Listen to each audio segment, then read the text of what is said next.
बच्चों वीडियो का कंटेंट है coordinate geometry NCERT book 10th class और फर्स्ट टॉपिक है इसका डिस्टेंस फार्मूला।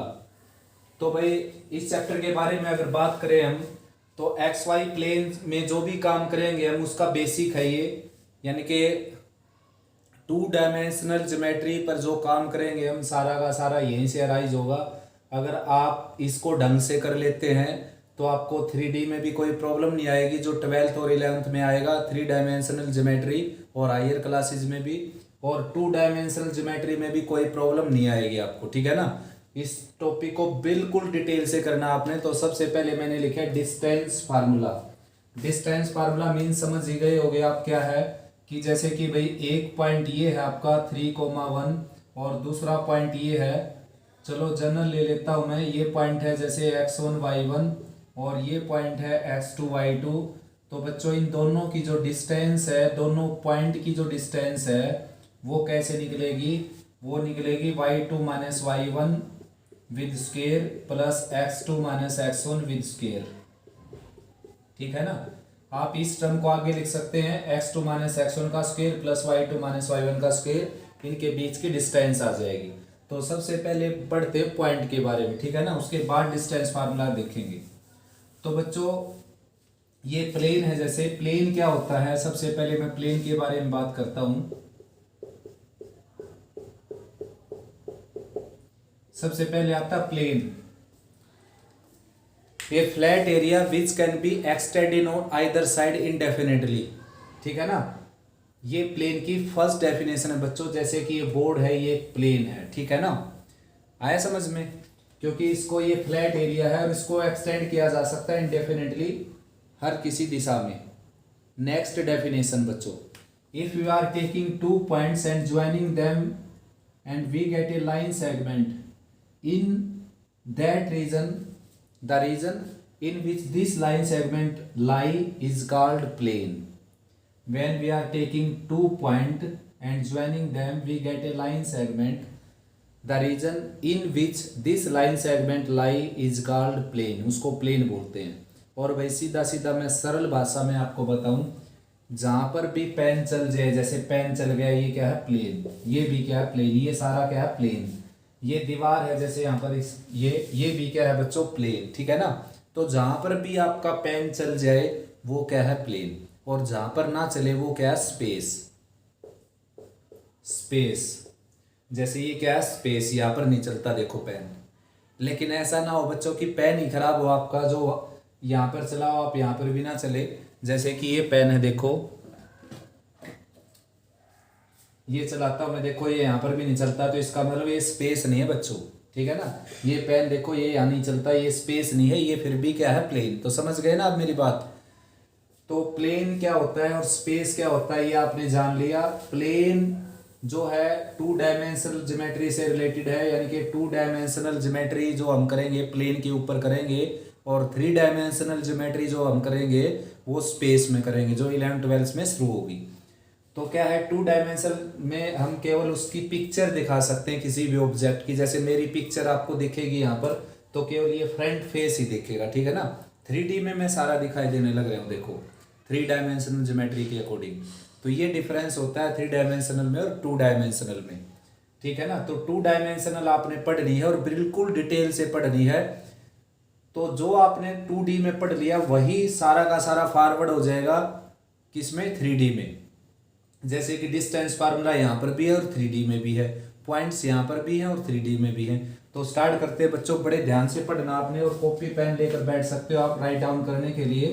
तो सबसे पहले बच्चों मैंने 2 परपेंडिकुलर लाइन ड्रा कर दी, 2 परपेंडिकुलर लाइन ड्रा कर दी जो इस प्लेन को 4 हिस्सों में बांटती डिवाइड करती हैं। एक्स एक्सिस है ये इसका नाम, और ये है वाई एक्सिस, ठीक है ना। तो इनको दोनों को क्या बोला जाता है, एक्सिस। दोनों को क्या बोलते हैं, एक्सिस, ठीक है ना।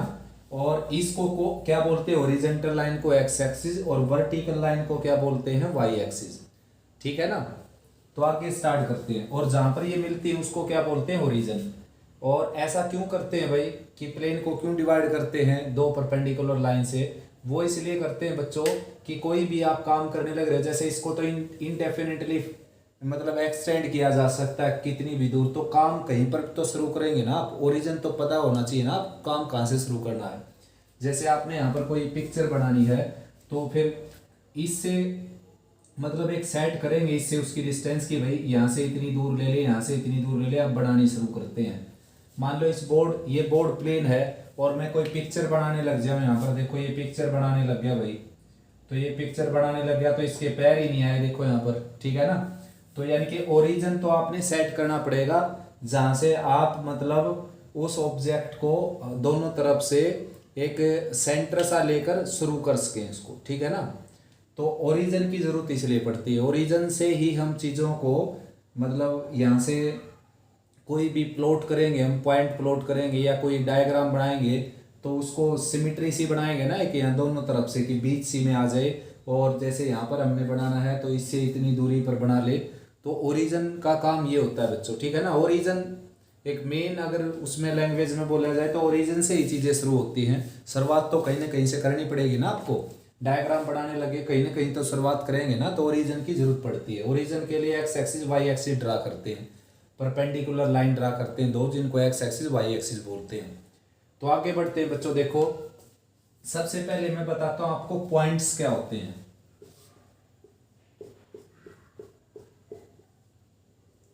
पॉइंट, देखो भाई पॉइंट की डेफिनेशन बहुत सारी है बच्चों, लेकिन बहुत सारी गलत डेफिनेशन भी हम यूज करते हैं। मतलब गलत मीन्स ये है कि उस डेफिनेशन में जो हमने यूज किया है वो एक नॉट अनडिफाइंड चीज को यूज करते हैं लगभग। जैसे कि कई बुक में ऐसा लिखा जाता है एक सर्कल हैविंग 0 यूनिट रेडियस, एक ऐसा सर्कल जिसकी रेडियस 0 यूनिट हो उसको पॉइंट बोलते हैं। तो देखो भाई ये सर्कल जो है इसका रेडियस कुछ न कुछ तो है ना, ये सर्कल है इससे ज़्यादा रेडियस इसका, फिर इसका और भी कम रेडियस हो गया तो कुछ न कुछ तो रेडियस इसका भी होगा ना बच्चों, 0 कैसे हुआ, कुछ न कुछ तो रेडियस है ना। लेकिन लिखा जाता है और हम सभी बोलते हैं ऐसा कि सर्कल हैविंग रेडियस 0 यूनिट। दूसरा है which has neither length NOR bread, जिसके पास ना लेंथ और ना ब्रेड तो उसको पॉइंट बोलते हैं। तो देखो भाई कौन कहता है इसके पास लेंथ ब्रेड्थ नहीं है, दिखाई देने लग रही है आपको, ये लेंथ भी है ब्रेड्थ भी है, ठीक है ना। तो बच्चों लेकिन फिर भी हम यही डेफिनेशन यूज करेंगे भाई। जनरली मैं आपको बताऊं पॉइंट क्या है, पॉइंट ये है, देखो ये है पॉइंट, क्या दिखाई दिया आपको, नहीं दिया ना।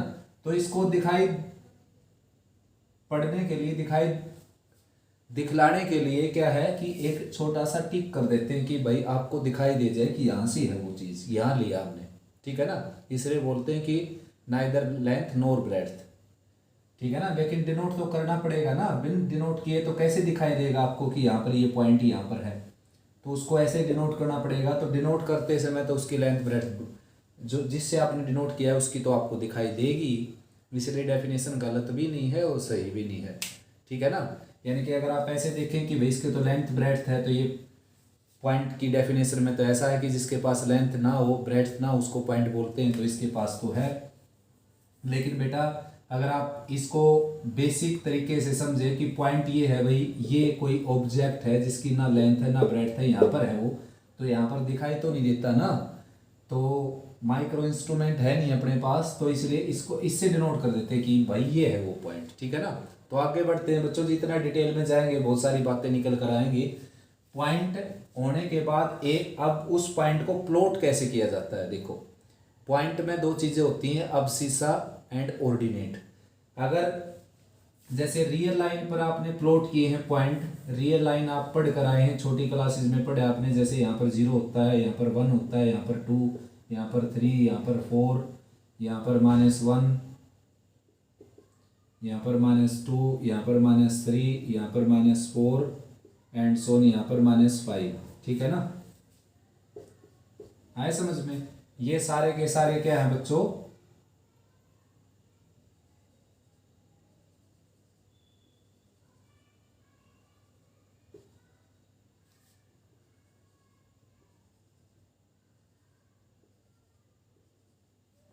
ये सारे के सारे क्या है पॉइंट ही तो है ही, ठीक है ना।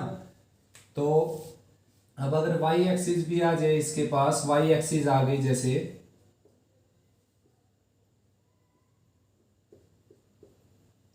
ये वाई एक्सिस आ गई इसके पास, तो भाई अब इस पॉइंट को डबल उससे दिखाना पड़ेगा हमने, कोऑर्डिनेट, ठीक है ना, कोऑर्डिनेट। तो ये क्या हो जाएगा 1 0, ये क्या हो जाएगा 2 0, क्योंकि एक्स एक्सिस पर वाई की वैल्यू क्या हो जाएगी बच्चों 0, ठीक है ना। ये हो जाएगा -1 0, ये हो जाएगा -2 0, ये हो जाएगा -3 0, ये हो जाएगा -4 0 एंड सोन, ये -5 0 एंड सोन, ठीक है ना। तो ये सारे के सारे क्या हो जाएंगे पॉइंट्स। ऐसे ही ये ऐसे पॉइंट हैं जिसमें केवल x है, y नहीं है, तो y नहीं है तो x एक्सिस पर ये सारे पॉइंट लाई करेंगे और y की वैल्यू क्या हो जाएगी 0। अब ये सारे पॉइंट y एक्सिस पर होंगे जैसे कि 0 1, x एक्सिस पर, y एक्सिस पर x की वैल्यू क्या हो जाएगी 0, y 2 0 2 और 0 3 एंड सोन, और नीचे हो जाएंगे जैसे 0 -1 0 -2 0 -3 एंड सोन। तो मेन बात ये है बच्चों, पॉइंट्स जो होते हैं इनको ऑर्डर्ड पेयर भी बोलते हैं, ऑर्डर्ड पेयर, ठीक है ना। यानी कि यहाँ पर जो दो ऑब्जेक्ट हैं वो उन ऑर्डर्ड पर डिपेंड है, वो उनका ऑर्डर होता है फर्स्ट और सेकंड। यानी कि कोई भी पॉइंट प्लॉट करते हो आप तो एक्स की वैल्यू पहले प्लेस पर आती है, वाई की वैल्यू सेकंड प्लेस पर आती है, ठीक है ना। इसको ऑर्डर्ड पेयर बोलते हैं। जैसे सॉक्स एंड शूज, तो सॉक्स एंड शूज, तो इनको इनके ऑर्डर के अकॉर्डिंग रखा गया बच्चों। कोई भी बंदा ऐसा नहीं होगा कि भाई जूते पहले पहनता हो और उसके ऊपर जुराबे पहनता हो, पहले जुराबे पहनी जाएंगी बाद में जूते पहने जाएंगे।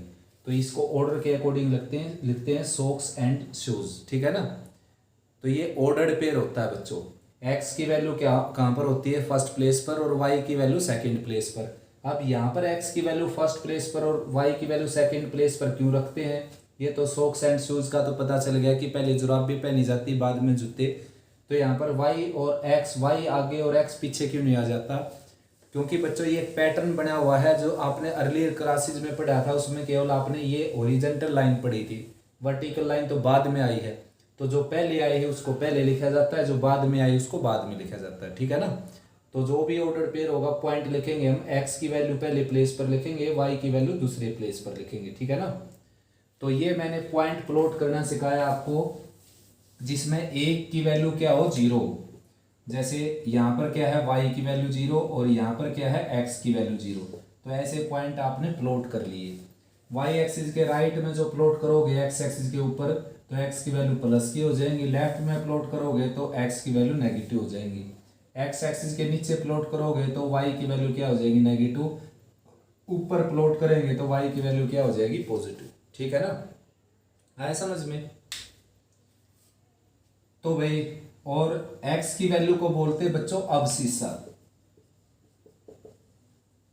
और y की वैल्यू को बोलते हैं ऑर्डिनेट, और दोनों को मिलाकर बोलते हैं कोऑर्डिनेट, ठीक है ना। दोनों का नाम है कोऑर्डिनेट।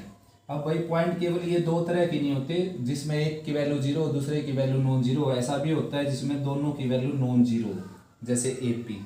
तो वो ये हो गए जैसे आपने 2 1 को प्लॉट करना है तो x की वैल्यू 2 लीजिए, y की वैल्यू 1 और यहाँ से 90 डिग्री का एंगल उठाइए, यहाँ से 90 डिग्री का एंगल उठाइए और जो यहाँ पर इंटरसेक्ट करेंगे ये तो वो पॉइंट आ जाएगा 2,1, ठीक है ना। तो x और y दोनों नॉन जीरो हैं तो उसको प्लॉट करने के लिए इसका यूज करेंगे हम। इसी तरह अगर x नेगेटिव होगा y पॉजिटिव होगा, यानी कि x की वैल्यू -2 y की वैल्यू +1, तो ये पॉइंट यहाँ पर आ जाएगा -2 1। x और y दोनों नेगेटिव होंगे, जैसे y की वैल्यू -3 है, x की वैल्यू -2 है, तो ये पॉइंट आ जाएगा -2 -3। अब x की वैल्यू अगर पॉजिटिव y की वैल्यू नेगेटिव, जैसे x की वैल्यू 2 है और y की वैल्यू है -3, तो ये पॉइंट यहाँ पर आ जाएगा 2 -3, ठीक है ना। ऐसे प्लॉट कर देंगे हम इसको। तो इस तरीके से बच्चों पॉइंट्स को प्लॉट किया जाता है। आया समझ में पॉइंट्स कैसे प्लॉट किए जाते हैं। तो फर्स्ट क्वाड्रेंट में दोनों क्या होंगे पॉजिटिव होंगे, सेकंड क्वाड्रेंट इसको बोलते हैं फर्स्ट क्वाड्रेंट। क्वाड्रेंट क्यों बोलते हैं, क्योंकि क्वाड्रेंट को हिंदी बोलते हैं चतुर्थांश, एक ऑब्जेक्ट का चौथा हिस्सा, एक चीज का चौथा हिस्सा, 1/4 पार्ट। तो ऐसा ही तो है, ये 1/4 पार्ट है ये सारे के सारे। तो ये फर्स्ट क्वाड्रेंट है ये सेकंड क्वाड्रेंट है, ये थर्ड क्वाड्रेंट है, ठीक है ना, और ये क्या है, फोर्थ क्वाड्रेंट। आया समझ में? 4 क्वाड्रेंट है बच्चों इसमें। तो फर्स्ट क्वाड्रेंट में दोनों क्या होंगे, साइन दोनों के एक्स और वाई के पॉजिटिव। सेकंड क्वाड्रेंट में एक्स नेगेटिव होगा, वाई पॉजिटिव होगा। थर्ड क्वाड्रेंट में एक्स और वाई दोनों क्या होंगे, नेगेटिव। और फोर्थ क्वाड्रेंट में एक्स पॉजिटिव होगा और वाई क्या होगा, नेगेटिव। ठीक है ना। तो ये इनके साइन है बच्चों, सारे के सारे हर किसी क्वाड्रेंट के अंदर।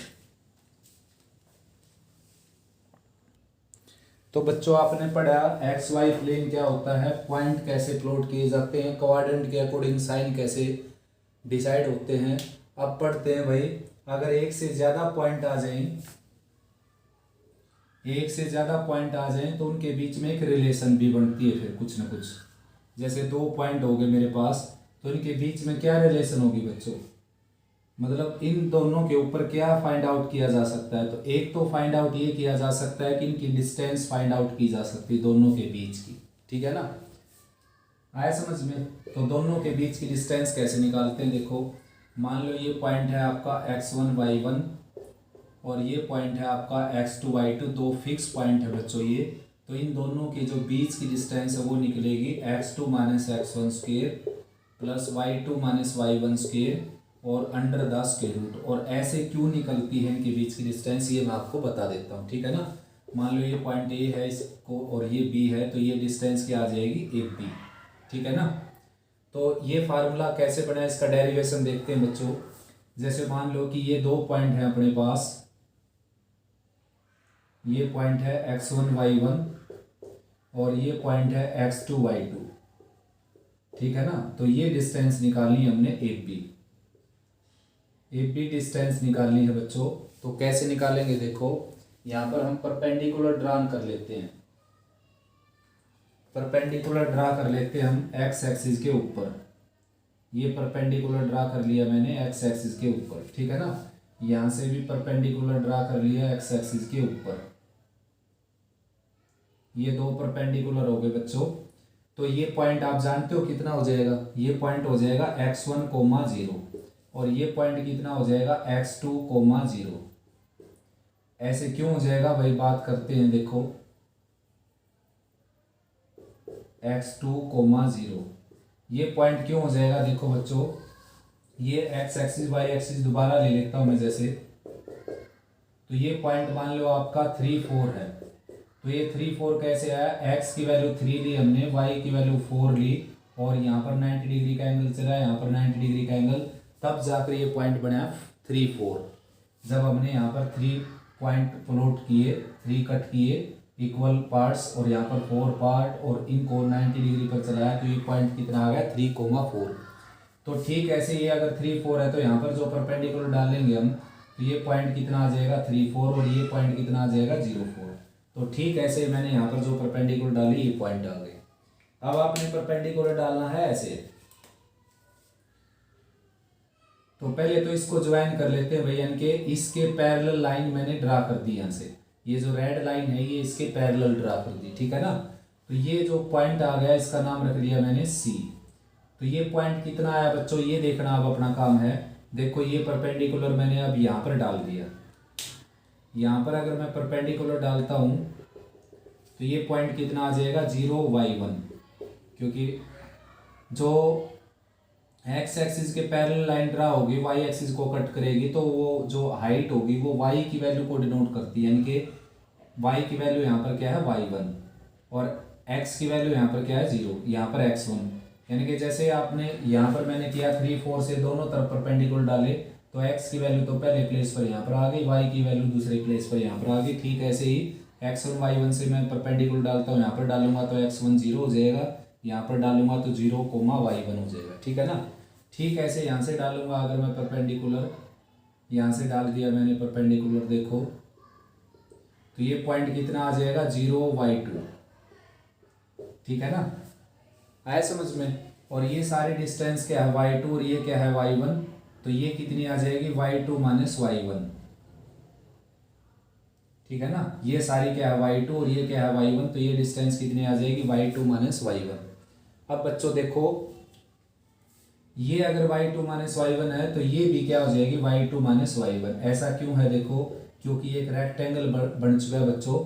ये 90 डिग्री का एंगल है क्योंकि परपेंडिकुलर डाला हमने, ये 90 डिग्री का एंगल क्योंकि परपेंडिकुलर डाला हमने, और भाई इसके पैरेलल में ये लेकर चले हमें लाइन सीधी सीधी, तो यहाँ पर 90 का और ये भी क्या हो गया 90 का, ठीक है ना। तो जिसके चारों एंगल 90 90 के हो तो उसको सबसे पहले आप रेक्टेंगल बोल सकते हो, स्क्वायर नहीं बोल सकते सबसे पहले, क्योंकि स्क्वायर होने के लिए चारों साइड का इक्वल होना जरूरी है। रेक्टेंगल सबसे पहले होगा।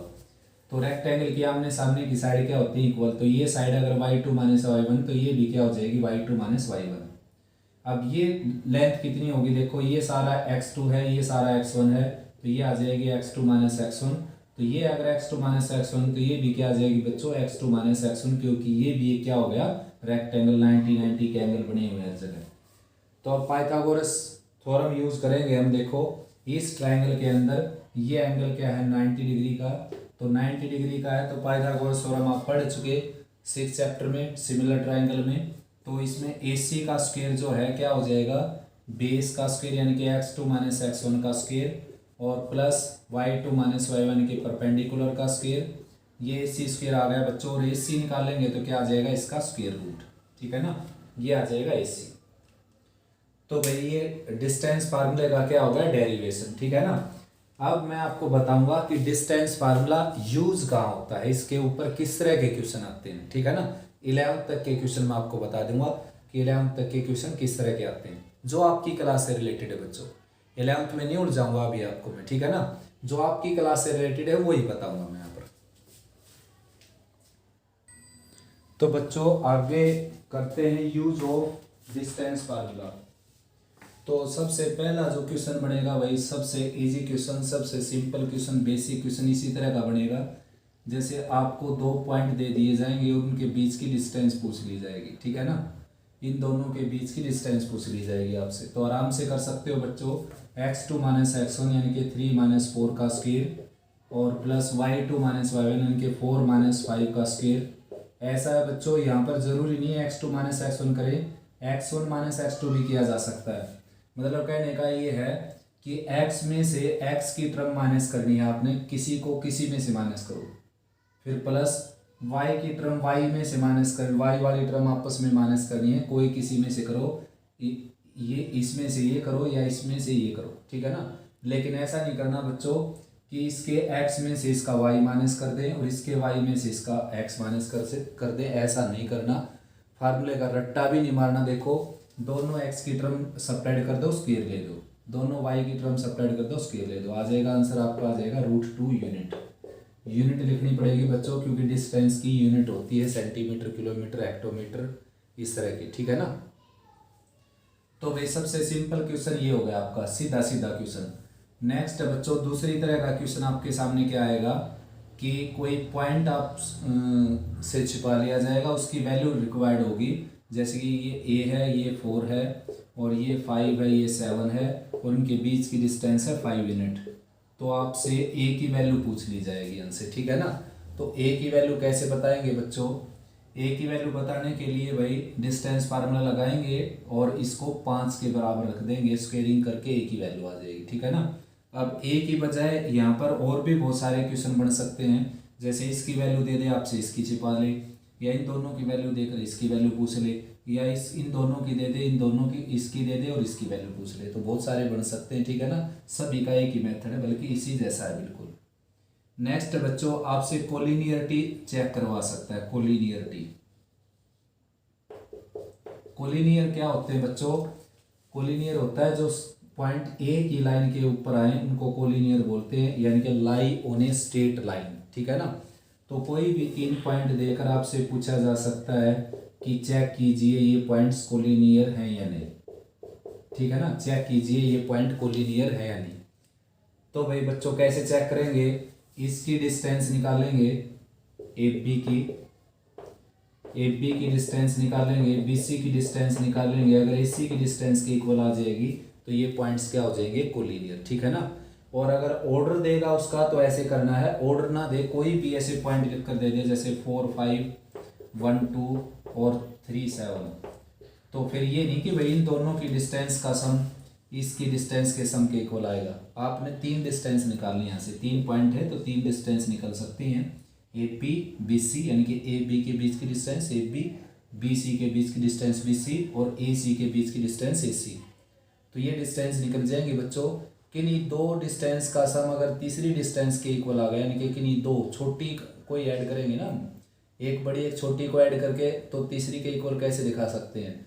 एक जैसे 3 है, एक 2 है, एक 5 है, तो छोटी को ऐड करना हमने 2 छोटी को, अगर बड़ी के इक्वल आ जाए तो समझो पॉइंट्स क्या हो गए, कोलिनियर। ठीक है ना।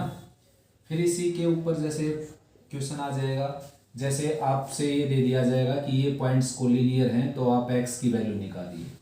तो ठीक यही मेथड रहेगा, इन दोनों के बीच की डिस्टेंस प्लस इन दोनों के बीच की डिस्टेंस निकालकर ए सी की डिस्टेंस के इक्वल रखेंगे आप, एक्स की वैल्यू आपको मिल जाएगी। ठीक है ना। वैसे कोलिनियरिटी चेक करने के और भी बहुत सारे मेथड होते हैं भाई बच्चों। सेक्शन फार्मूले से भी कोलिनियरिटी देखी जा सकती है, स्लोप से भी देखी जा सकती है, एरिया ऑफ ट्रायंगल से भी देखी जा सकती है। ठीक है ना। लेकिन हम यहाँ पर डिस्टेंस फार्मूला करने लग रहे हैं तो डिस्टेंस फार्मूले के ही गुणगान करेंगे, यानी कि ओनली डिस्टेंस फार्मूला अपने भी आप पर कोलिनियरिटी चेक कर सकता है। तो ये हो गया बच्चों, किसी की वैल्यू पूछ लेगा आपसे कोलिनियर देकर। नेक्स्ट है फिर type of triangle. Type of triangle आराम से आइडेंटिफाई कर सकता है डिस्टेंस फार्मूला। देखिए जैसे एक ट्रायंगल है आपकी,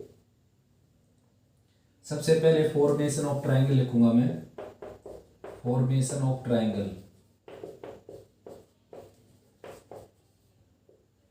मान लो ये पॉइंट 1 2 है, ये पॉइंट 3 4 है और ये पॉइंट है 6 7, यानी कि ट्रायंगल पर पॉइंट ना देकर आपसे दे दिया जाएगा कि 1 2 3 4 और 5 6, क्या इनसे एक ट्रायंगल बन सकती है। तो जैसा कि आप जानते हो ट्रायंगल की में 3 साइड होती हैं और 3 साइड ऐसे होती हैं बच्चों कि हर 2 साइड का सम तीसरी बची हुई से बड़ा होता है। जैसे 6 और 7 का जो जोड़ है वो 8 से बड़ा हो गया, 8 और 7 का जो सम है वो 6 से बड़ा हो गया, और 6 और 8 का जो सम है वो किससे बड़ा हो गया, 7 से बड़ा हो गया। ठीक है ना। तो ट्रायंगल बन जाएगा, यानी कि 6 सेंटीमीटर 7 सेंटीमीटर और 8 सेंटीमीटर की लेंथ लेकर तो एक ट्रायंगल बन सकती है। लेकिन अगर मैं बोलूँ 6 सॉरी बच्चों,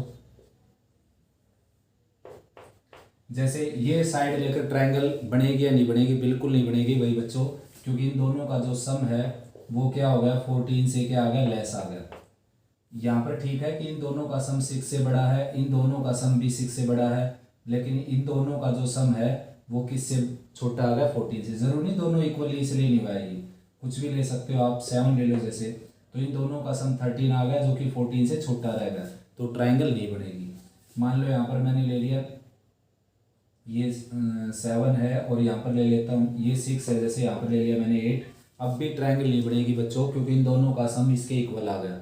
तो ट्रायंगल जब बनती है 3 लेंथ से, जब प्रत्येक 2 का सम तीसरी से बड़ा हो। तो लेंथ कैसे निकालोगे आप, डिस्टेंस फार्मूले से तो निकालोगे। जैसे आपको पॉइंट दे दिए जाए, लेंथ ना दे दी जाए और ये पॉइंट देकर पूछ लिया जाए are they are the vertices of triangle और नोट, ट्रायंगल के वर्टेक्स होंगे या नहीं होंगे, तो भाई वही बात होगी कोलिनियरिटी वाली। ठीक है ना। कोलिनियरिटी से भी चेक कर सकते हो आप, किन्हीं 2 का सम अगर तीसरी, किन्हीं 2 डिस्टेंस का सम अगर तीसरी के बराबर है तो पॉइंट्स कोलिनियर हो जाएंगे और ट्रायंगल नहीं बनेगी। ठीक है ना। और किन्हीं 2 का डिस्टेंस का सम अगर तीसरी से बड़ा है तो इसका मतलब ऐसा हो जाएगा कि भाई ट्रायंगल की लेंथ जब आप निकालेंगे, ठीक है ना, तो ट्रायंगल अगर चेक करना हो आपने कि ट्रायंगल के वर्टेक्स है या नहीं, तो 3 लेंथ आएंगी, तीनों लेंथ निकाल लीजिए और छोटी लेंथ का सम अगर प्रत्येक 2 लेंथ का सम अगर तीसरी से बड़ा होगा तो ट्रायंगल बन जाएगी। तो डिस्टेंस फार्मूला ही इस काम को कर सकता है बच्चों। 6 है भाई टाइप ऑफ ट्रायंगल, आराम से चेक कर सकता है distance formula. Type of triangle कैसे चेक करेगा बच्चों, जैसे ट्रायंगल में 3 साइड हैं आपकी, अगर तीनों इक्वल आ जाएंगी तो कौन सी ट्रायंगल हो जाएगी, इक्विलेटरल ट्रायंगल। तीनों लेंथ अगर इक्वल आ जाए तो ट्रायंगल का नाम पड़ जाएगा इक्विलेटरल ट्रायंगल। ठीक है ना। और कोई 2 साइड इक्वल आ जाए तो ट्रायंगल का नाम पड़ जाएगा आइसोसेल्स ट्रायंगल। ठीक है ना। और तीनों साइड अगर डिफरेंट आ जाए तो ट्राइंगल का नाम पड़ जाएगा स्केलन ट्राइंगल। और किन्हीं दो साइड के स्क्वायर का सम अगर तीसरी साइड के स्क्वायर के बराबर आ जाए तो ट्राइंगल का नाम पड़ जाएगा राइट एंगल ट्राइंगल, जो पाइथागोरस में किया था आपने। और किन्हीं दो साइड के स्क्वायर का सम तीसरी साइड के स्क्वायर के बराबर आ जाए, साथ में कोई दो साइड बराबर आ जाए, तो ट्राइंगल का नाम पड़ जाएगा राइट एंगल्ड आइसोसेल्स ट्राइंगल। तो यानी कि 4 टाइप बता दी मैंने। इन सभी को चेक कौन करवाएगा? डिस्टेंस फार्मूला, ठीक है ना। डिस्टेंस फार्मूला अपने दम पर चेक कर देगा कि ट्राइंगल कौन सी है। ठीक है, ऐसे बच्चों टाइप ऑफ क्वाड्रिलेटरल भी कौन चेक करवाएगा? उसके साथ साथ एरिया ऑफ ट्राइंगल भी निकाल सकता है ये, area of triangle. Area of triangle निकालने के लिए आप डिस्टेंस फार्मूला यूज कर सकते हो। जैसे हीरोइन फार्मूला था आपका, हीरोइन नहीं, हीरोइन फार्मूला, ये आपका हीरोइन फार्मूला था। इस फार्मूले की हेल्प से आप ट्राइंगल का एरिया निकाल सकते हो। ए क्या है उसकी साइड, बी क्या है उसकी साइड, सी क्या है उसकी साइड, और एस क्या है सेमी पेरीमीटर, यानी कि A plus B plus C by 2। तो एरिया ऑफ ट्राइंगल भी निकाल सकता है वे डिस्टेंस फार्मूला। वैसे एरिया ऑफ ट्राइंगल निकालने के बहुत सारे तरीके हैं, 9-10 कम से कम 9-10 मेथड है बच्चों, ठीक है ना। Base into height by 2, √3/4 A square, 1/2 A square, 1/2 A B sine A, इस तरह के बहुत सारे फार्मूले, ठीक है ना। लेकिन हम केवल डिस्टेंस फार्मूले की बात करेंगे फिलहाल। तो डिस्टेंस फार्मूला अपने दम पर एरिया ऑफ ट्राइंगल भी निकाल सकता है, ठीक है ना। और नेक्स्ट है बच्चों type of quadrilateral. Type of quadrilateral पहचान सकता है ये कि क्वाड्रिलेटरल कौन सा है, ठीक है ना। आया समझ में? तो कैसे पहचानेगा? देखो, उसके लिए आपको पता होना चाहिए कि भाई स्क्वायर की क्वालिटी क्या होती है, स्क्वायर बनने के लिए क्वाड्रिलेटरल में क्या कंडीशन पूरी करे तो स्क्वायर बन जाए। तो इस तरह की अगर आपको क्वालिटी का पता हो तभी आप ये काम कर सकते हो इससे। देखो, मैं जल्दी से बता देता हूँ लेकिन डीपली नहीं बताता बच्चों, क्योंकि टॉपिक किसका चला हुआ है और काम किसका करेंगे तो एक टॉपिक भी कंप्लीट नहीं होगा। सबसे पहले जैसे कोई क्वाड्रिलेटरल है आपके पास ए बी सी और डी, तो भाई अगर ये लेंथ इसके इक्वल आ जाए, ये लेंथ इसके इक्वल आ जाए, तो सबसे पहले बन जाएगा ये पैरेललोग्राम, ठीक है ना। अब पैरेललोग्राम अगर बन गया ये, उसके बाद अगर ये डायगोनल आपका और ये डायगोनल, दोनों डायगोनल इक्वल आ जाए तो ये बन जाएगा फिर रेक्टेंगल, ठीक है ना। दोनों डायगोनल इक्वल आ गए तो सबसे पहले पैरेललोग्राम क्या बनेगा? रेक्टेंगल। और भाई तीनों साइड अगर डिफरेंट आ गई तो ये स्केलन क्वाड्रिलेटरल बन जाएगा, ठीक है ना। तीनों साइड अगर डिफरेंट आ गई तो उसके बाद बच्चों जो है ये दोनों लेंथ इक्वल हो गई तो क्या बन गया? रेक्टेंगल। उसके बाद अगर ये दोनों लेंथ इक्वल होने के साथ साथ ये चारों साइड आपस में इक्वल हो और ये दोनों डायगोनल आपस में इक्वल हो तो ये क्या बन जाएगा? स्क्वायर, ठीक है ना। तो इस तरीके से। और भाई उसके बाद अगर ये चारों साइड इक्वल हो, A B B C C D A D, और डायगोनल इक्वल ना हो तो ये बन जाएगा रोम्बस। तो यानी कि डिस्टेंस फार्मूला अपने दम पर टाइप ऑफ क्वाड्रिलेटरल पहचान सकता है, लेकिन हम टाइप ऑफ क्वाड्रिलेटरल पहचानते समय जनरली डिस्टेंस फार्मूले का यूज नहीं करते, क्योंकि इससे आसान और मेथड है जो टाइप ऑफ क्वाड्रिलेटरल पहचानते हैं, ठीक है ना। तो उसके बाद एरिया ऑफ क्वाड्रिलेटरल भी निकाल सकता है डिस्टेंस फार्मूला, क्योंकि क्वाड्रिलेटरल को अगर दो ट्राइंगल में डिस्ट्रीब्यूट कर दें, हम डिवाइड कर दें, अब इस ट्राइंगल का एरिया प्लस इस ट्राइंगल का एरिया निकालेंगे तो पूरे क्वाड्रिलेटरल का एरिया आ जाएगा आपका, ठीक है ना। उसके बावजूद डिस्टेंस फार्मूले से आप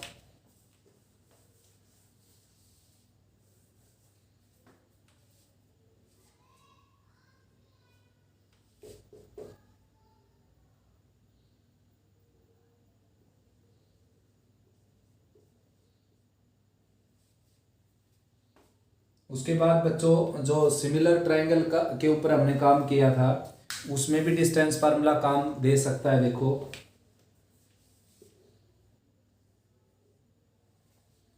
जैसे ट्राइंगल के अगर वर्टेक्स दे दिए जाए दो ट्राइंगल के, तो उनको आइडेंटिफाई कर सकता है डिस्टेंस फार्मूला कि वो सिमिलर है या कॉन्ग्रुएंट है, ठीक है ना।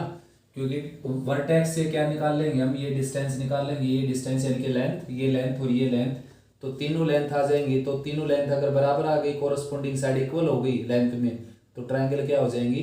कॉन्ग्रुएंट। और भाई अगर प्रोपोर्शनल आ गई तो ट्राइंगल क्या हो जाएंगी? सिमिलर। तो इस तरीके से बच्चों आप इसमें जो डिस्टेंस फार्मूला है उससे बहुत सारी चीज़ें आइडेंटिफाई मतलब फाइंड आउट की जा सकती हैं, और ये बिल्कुल डिटेल से आपको मिलेंगी जब मैं इस चैप्टर को रिजोनेंस की बुक से करवाऊंगा, ठीक है ना। तो आप अगर इसको बेहतर बनाना चाहते हैं तो एनसीईआरटी की बुक के साथ साथ रिजोनेंस की जब मैं बुक करवाऊँ तो उसको भी आप वॉच करना। ये चैप्टर बहुत अच्छा हो जाएगा बच्चों आपका, ठीक है ना। तो उम्मीद करता हूँ भाई आपको ये वीडियो अच्छा लगा, और इसको रिवाइज करना बेटा, कोई प्रॉब्लम आए तो डिस्कस करना मेरे साथ।